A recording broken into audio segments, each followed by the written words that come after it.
नमस्कार दोस्तों, ओम नमः शिवाय। स्वागत है आप सभी का इस नए वीडियो में। ओम नमः शिवाय, जय श्री शिवाय, नमस्तोभ्यम, हर हर महादेव। गुरुवार जो पड़ रही है, यह गुरुवार आपका बड़ा गुरुवार बन सकता है यदि आप प्रदोष की तिथि पर प्रदोष के समय पर इस छोटे से उपाय को करते हैं, जो कि आपको एक टुकड़े गुड़ से करना है। माता अशोक सुंदरी वाला यह छोटा सा अद्भुत सा उपाय है। होला अष्टक का आप सभी का समय चल रहा है, कुछ दिनों बाद हम सभी की होली आने वाली है। और होला अष्टक के शुभ अवसर पर, होला अष्टक के समय पर उसके प्रभाव दुष्प्रभाव न पड़े, जिसके कि हमारे ग्रह नक्षत्र पर हमारे जीवन पर दुष्प्रभाव पड़ सकते हैं। तो उस दुष्प्रभावों से हमें मुक्त होने के लिए और अपने गुरुवार को और भी ज़्यादा मजबूत और प्रबल बनाने के लिए, उसकी अनुकंपा कृपा पाने के लिए, हम सभी अपने इस होलाष्टक के समय पे पड़ रहे गुरुवार को और भी ज़्यादा बड़ा गुरुवार और खास कर बना सकते हैं अपने लिए प्रदोष के समय पे इस छोटे से उपाय को करके। तो किस प्रकार करेंगे और कैसे करेंगे, पूज्य गुरु जी द्वारा संपूर्ण जानकारी जानेंगे और समझेंगे। उनकी विधि और क्रिया द्वारा बताई गई इस छोटे से उपाय को, जो कि हमारे जीवन से रोग और कर्ज जैसी समस्याओं को दूर करेगा, साथ ही साथ हमारे जीवन में दुर्भाग्य को दूर करके सौभाग्यमय की प्राप्ति कराएगा। तो चलिए जानते हैं और समझते हैं इस छोटे से उपाय को, जो कि हम सभी को गुरुवार के दिन अवश्य रूप से करना चाहिए। लेकिन प्लीज़ उससे पहले वीडियो को लाइक अवश्य रूप से करिएगा और यदि आप चैनल पर नए हैं तो चैनल को सब्सक्राइब जरूर करें। देखिए, आप सभी को कभी ना कभी ऐसा तो होता ही होगा, आप सभी ने देखा होगा कि आप मेहनत जितनी कर रहे हैं उतना ज़्यादा आपको मेहनत के अनुसार फल नहीं मिल रहा है, या फिर जिस आप क्रिया को करते हैं, जिस विधि अनुसार, जिस क्रिया अनुसार आप सोच करके कि मैं यह काम कर रहा हूँ इस विधि से, तो इसका परिणाम यह निकलना चाहिए, वह परिणाम नहीं निकलता है, चाहे आप जितना भी प्रयास कर लें। अर्थात आपका दुर्भाग्यमय समय चल रहा है, जिससे कि आप कितनी भी कोशिश कर लें, कितनी भी मेहनत कर लें, आपको वह परिणाम, वह सफलता, वह रिजल्ट नहीं मिल रहा है। तो आपको अपने जीवन से दुर्भाग्य को दूर कर सौभाग्यमय की प्राप्ति के लिए, अपने जीवन में नई चमक, नए तेज, नए ऊर्जा की प्राप्ति के लिए और होला अष्टक के समय से चल रहे इस दुष्प्रभाव को, दुष्परिणाम को दूर करके अपने ग्रह को उसके दुष्प्रभाव से बचाते हुए, अपने ग्रह नक्षत्र को और भी ज़्यादा मजबूत करते हुए, गुरुवार की यानी कि गुरु ग्रह की अनुकंपा कृपा पाने के लिए आप सभी को एक छोटा सा प्रयास करना चाहिए। क्या करना चाहिए? आप सभी को लेना चाहिए एक लोटा शुद्ध जल, थोड़ा सा पीला चंदन, अष्टगंध चंदन लेंगे, या तो एक टुकड़ा गुड़। देखिए, दोनों में से कोई भी एक चीज़ लेनी है, ध्यान दीजिएगा, या तो चंदन ले लीजिएगा या तो गुड़ ले लीजिएगा, दोनों में से कोई सी भी एक चीज़ लेनी है और एक लोटा शुद्ध जल लेना है। यह दोनों में से कोई सी भी एक चीज़ लेकर के आपके भगवान शिव जी के मंदिर पहुंचना है। चाहे आप इस जल के पात्र में गुड़ मिला लें, या फिर अष्टगंधन चंदन कह सकते हैं कि पीला चंदन मिला सकते हैं, या फिर आप लाल चंदन भी मिला सकते हैं। इसको लेकर के आप भगवान शिव जी के मंदिर पहुंचेंगे। यह जो उपाय है, ध्यान दीजिएगा, यह उपाय आपके जीवन से दुर्भाग्य को दूर करके सौभाग्यमय की प्राप्ति कराएगा। यह जो उपाय आपके जीवन में दुर्भाग्य को दूर करके सौभाग्यमय की प्राप्ति कराएगा। इस बात का विशेष ध्यान रखिएगा। आप जिस भी कार्य क्षेत्र में जो भी मेहनत करेंगे, जिस भी क्रिया अनुसार, जिस भी परिणाम अनुसार, भगवान शिव जी का नाम लेकर के, उनको याद करते हुए, अपने उस कार्य को भगवान शिव जी को समर्पित करते हुए, तो उस कार्य में आपको वैसा ही परिणाम देखने को मिलेगा, वैसे ही सफलता मिलेगी जैसा कि आप चाह रहे हैं। जैसी आपकी मेहनत रहेगी, जैसे आपका परिश्रम रहेगा, उसी परिश्रम अनुसार आपको परिणाम भी मिलेंगे और आपका दुर्भाग्य दूर होकर के सौभाग्य में जीवन की प्राप्ति होगी, ऐश्वर्य कीर्ति की प्राप्ति होगी।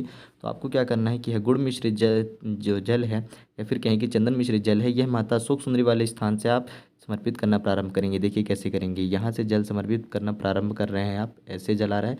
अब यह जल जो आप समर्पित करेंगे, तो जल समर्पित करते करते हुए आपको जल के पात्र को ऊपर की तरफ लेके जाना है, और फिर जैसे ही ऊपर पहुंचेंगे तो वहां से ऊपर की तरफ से आपको पुनः अंत में नीचे की तरफ ले आना है। यानी कि माता अशोक सुंदरी वाले स्थान से प्रारंभ करते हुए, जल चढ़ाते हुए आप ऊपर की तरफ जाएंगे ऐसे, और फिर वहीं से आप पुनः से वापस लौटेंगे नीचे की तरफ। और जब आप यह क्रिया कर रहे होंगे, उस वक्त आपको ओम नमः शिवाय का जाप करना है।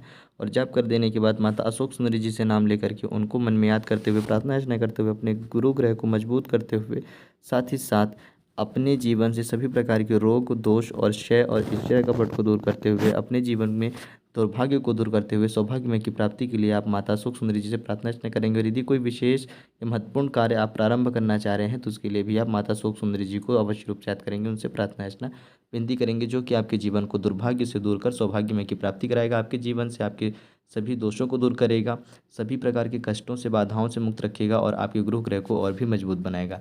यह तो हो गया हमारा पहला उपाय। दूसरे उपाय की बात करते हैं, तो यह उपाय जो है हमारे जीवन से कर्ज की समस्याओं को दूर करेगा। साथ ही साथ हमारे जीवन से यदि किसी भी प्रकार की शारीरिक रोग से हम पीड़ित चल रहे हैं, तो हमें दूर करेगा। ध्यान रखिएगा, पहला जो उपाय था हमारे जीवन में आने वाली जो समस्याएं हैं, रोग ग्रसित जो पीड़ित समस्याएं हैं, उनसे दूर करेगा।